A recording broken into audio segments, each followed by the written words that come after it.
no. Let us start. Okay, no. Okay.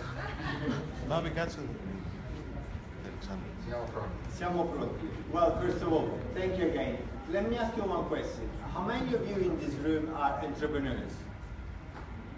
Okay. How many of you are like students or employees or tourists or something else? Okay. The question is relevant because actually what we will see together here is going to be relevant for both of you, for both groups. For the entrepreneurs, this is a good suggestion or some hints on what kind of people you should hire, or at least what kind of attitude you should be focusing in attracting new people to your organization. And for those of you who are still students who are approaching to the jobs market, here there's a good suggestion on the things and the attitudes that you need to develop in order to be, let's say, more attractive from an employee point of view. First of all, let me tell you a story. As you might have seen, this is a story of an 8-year-old young boy that happens to me. And one of the first memories I had when I was a young child, we were living in Rome. We were living in a very nice apartment in the early suburbs of the city, which is massive. But there was close enough to the Vatican City to be able to see the Vatican, but close enough to the developing area. So we have this big green area. They were not even parks, they were just green areas. And with hills and bushes and trees. And you know what happens when you put kids into a park, into a green? You just play. So we play football, we play soccer, we play hide and seek, we play the war against the people with the streets behind us because they were terrible and nasty. And we started creating our own bows and arrows, and we were hunting. So we were pretending to be hunting. So no animals was killed during this performance. So we were hunting for rabbits, for foxes. A couple of us were really able to think big, so we were hunting for bears. And I do remember from those times, the discussions we were having about how good the life of a hunter is, no? And how proud you feel when you go home, you pray, you've taken home the food for the family, etc. This memory leads me to another memory. I was 12, 13, it was summertime, and this is a typical Roman market, an open-air market. Very noisy, as you can imagine. So everybody's screaming. This was summer and the stalls were full of fruit. Just imagine the summer fruits, very fresh, a lot of smell, a lot of people yelling, signora venga da me che c'ho la frutta più buona, no lascialo perdere quello che questo è molto più buona. I was selling used comics. And that was very funny because near me I had someone who was very loud. He was selling cloth clips, I think they're called. You know, the one to keep your dress on the wire once they're wet.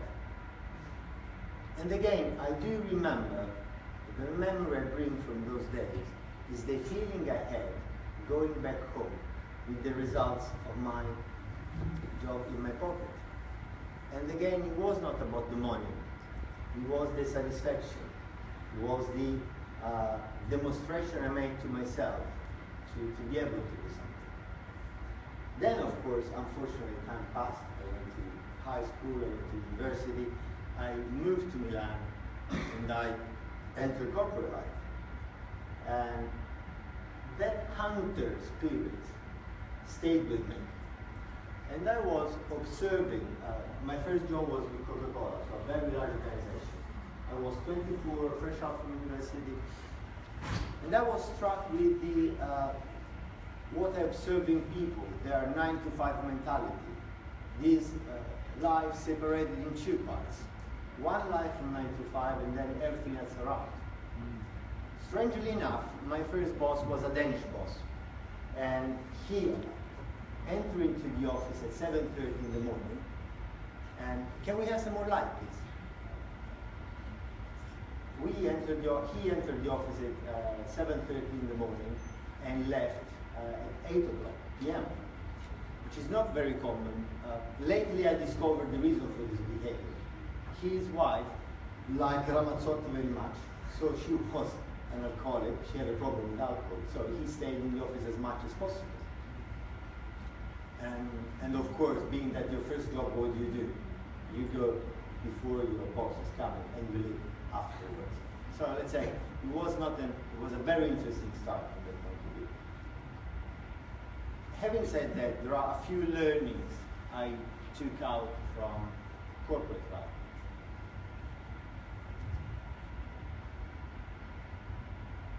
If I'm able to show this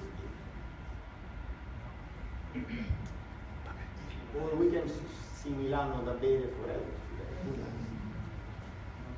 Carampes, it doesn't go?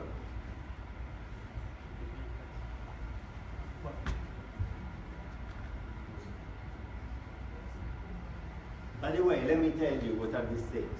The first thing you learn in corporate life is dealing with politics. And politics in corporate life is something very interesting.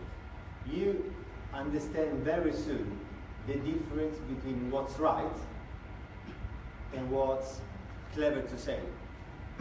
There is a clear separation between these two things. And the sooner you learn it, the better it is. The second thing you learn in corporate life is about separation. You need to separate the things you do from a professional point of view from what you are.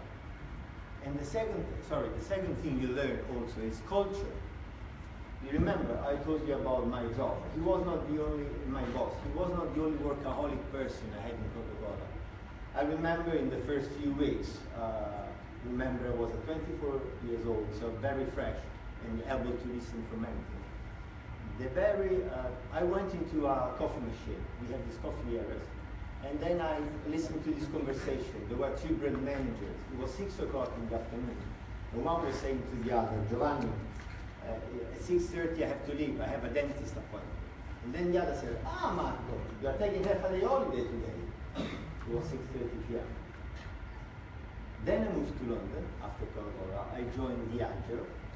And of course, given that my second job, I replicated exactly the same behavior I learned in Coca-Cola. So I stayed long hours. After 3 weeks, my boss, who was the global HR director, called me, said, Marco, I need to talk to you. I said, oh shit, what's going on? And I said, Chris, did I make something wrong? He said, Marco, no, man, tell me something.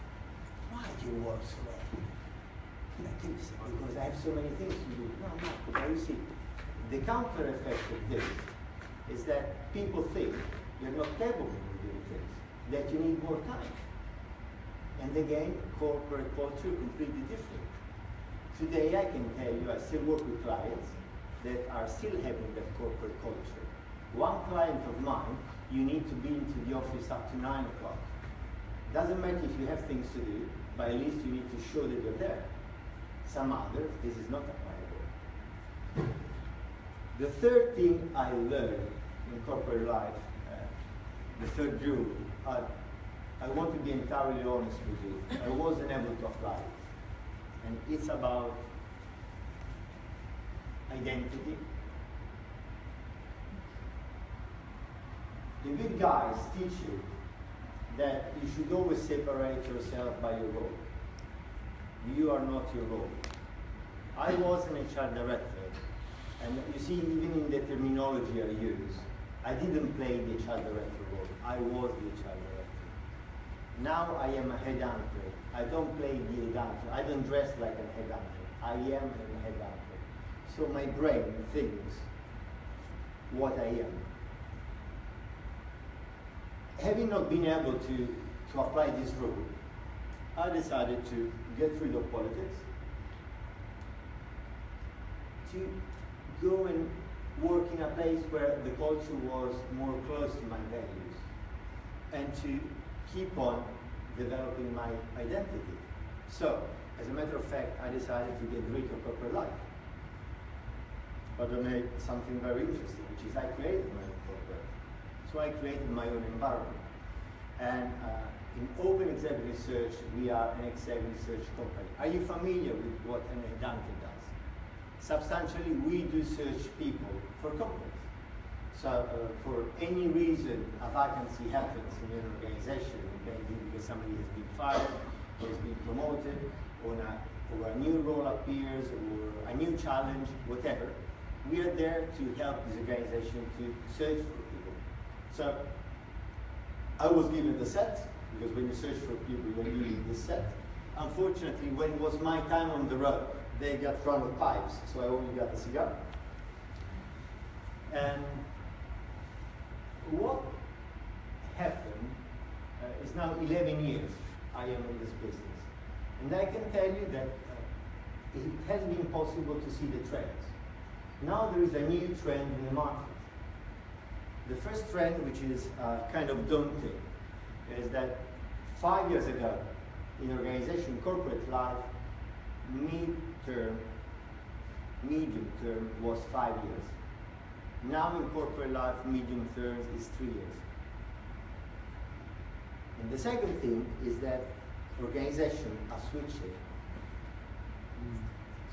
in the way they evaluate people.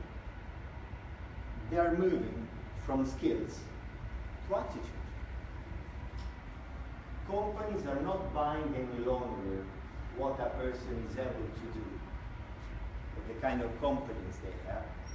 What they buy is an attitude, is the ability this person has to change something. But now, the big problem that we have as a headhunter is how you measure attitudes.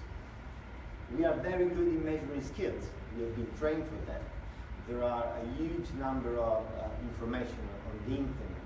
If you just Google skill set, you will have 1,000 pages about the skill set repository of an accountant, of a salesperson, of a marketing guy, of a pilot, of a taxi driver, whatever. You won't find much about attitude. And normally we are used to either positive or negative attitude, but nothing more. So our question is, how do we measure the attitude of the people?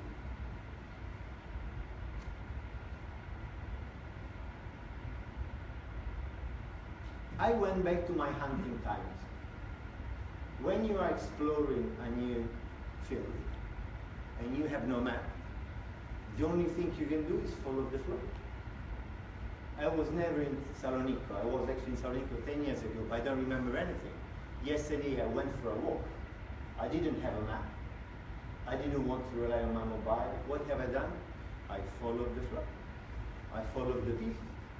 And actually I got into a very nice place. But now, what we discover here in observing how corporate are working is that it's a mess. Actually, to be honest, it's a real mess. It's a big mess. And to be even more honest with you, it's a very, very big mess outside there. Because this is the period when nobody knows anything. And actually, some very good consultant called this VUCA times. Are you familiar with the term, with the terminology?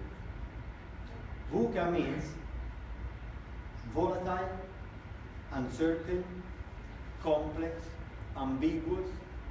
This is a terminology which was created in the US back after the 2001, the 9/11, just to define a moment in time where everything is changing, where there's no fixed rules anymore.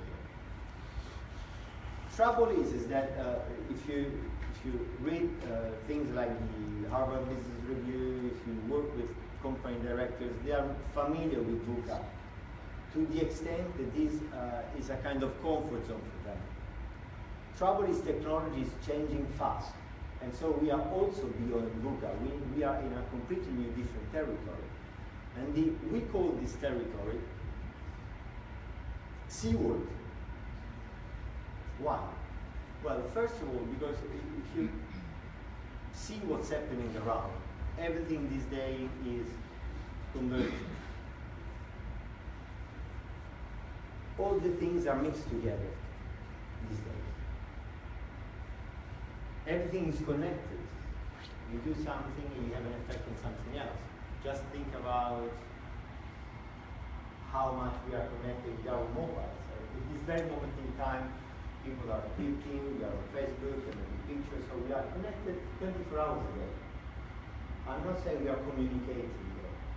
I'm just saying we are connected. Congestion. We have too much information. Every conference, and this is one of them, have information on the big data. I'm sorry, but clearly there is a problem with the slides here, but it doesn't matter. There is big data part in any conference. The problem is that they call it data tsunami. It's a tsunami data. And when you have too much information, you end up with nothing. It's like, for those of you, I have Sky Television at home, and I can choose between 300 movies. The result is that I fall asleep before I see all of them. I mean, the selection. And the letter M at the time. Conspicuous means what? Means we have no privacy any longer. We are always online, we are always visible. One of the big problems of politics today is that, as a matter of fact, politicians were thieves and were behaving badly also 50 years ago. Problem is that now everything is visible. It goes into the internet in a blink. So again, how do you live in a situation like this? Remember, we need to search for people. In my job, we search for people that need to solve problems, to achieve results. So how do you live? These are the good old times, no? Up to the, let's say, up to the 9/11, probably, our life was the life of a farmer. And how does the farmer work? What's ruling the farmer life? Season, right? And predictability. You may not know if it rains tomorrow, if there will be sun, but you know that after summer there is winter. Then you have spring, so there's autumn, and then there is a constant flow. The problem is that this is not relevant any longer. In a sea world, after the VUCA time, you need to adapt a different attitude, which is probably more relevant, which is again, the attitude of the hunter. You need to search for your opportunities. Just imagine how works work. The job market. 20 years ago, generally speaking, the son was taking the father's job. And as we have learned during these 3 days, we have students at school who will do, when they finish their study program, jobs that don't exist now. So you need to change the mentality. And you need to change your attitude from the farming attitude to the hunting attitude. And here's come the interesting part. Who in the business world today has the hunting mentality? Yeah? Correct. Entrepreneurs. The entrepreneurs is normally the one who's always thinking about what happens next. Because the entrepreneurs know that if they kill some animals, they will have food at the end of the day. This is a definition of entrepreneurs, one of the many, which attracted me. Define the entrepreneur as risk addicts and control freaks, intuitive and rigorous, charismatic, evangelical, terrified with insignificance, with the creativity of Michelangelo, the madness of Van Gogh, and the military discipline of Spartans. And let me tell you, this is broadly true. If you're not disciplined, like Spartans were, you don't survive in this world. And discipline means self-discipline. How much you're disciplined yourself. What we've done then is understanding how you can move from those attitudes, creating repeated behaviors, and then generating habits. What are the, in a synthesis, the habits of the entrepreneurs? they have this cognitive complexity. An entrepreneur is able to see relationship everywhere. If I do this, then I can sell to the customer, but then I can connect to this. Just remember what Serena said with the cake things, no? So you're always on a search mode. You're always thinking about how can connect things together, how can I get a result out of it. The second element is ambition. An entrepreneur is extremely greedy for success. And I'm not talking about money necessarily. Some of us are driven on money, some of us are driven by results, some others are driven by an applause, whatever. But you need to be hungry. If you've seen this from the Apple, yeah, stay hungry, stay foolish. It's part of this. And the third element we have discovered is that entrepreneur is just see the opportunities in the change. Pantarei, everything changes constantly. But for the entrepreneur, it's an opportunity. For the 9 to 5 people, it's a disaster. What we've done then, we have realized that there is this new scenario with this entrepreneurial behaviors, but that you need to be put inside a smart employee. And so there is this new word, which is intrapreneurship. What do we mean by intrapreneurship? Intrapreneurship, at the end of the day, is the act of behaving like an entrepreneur in an organization.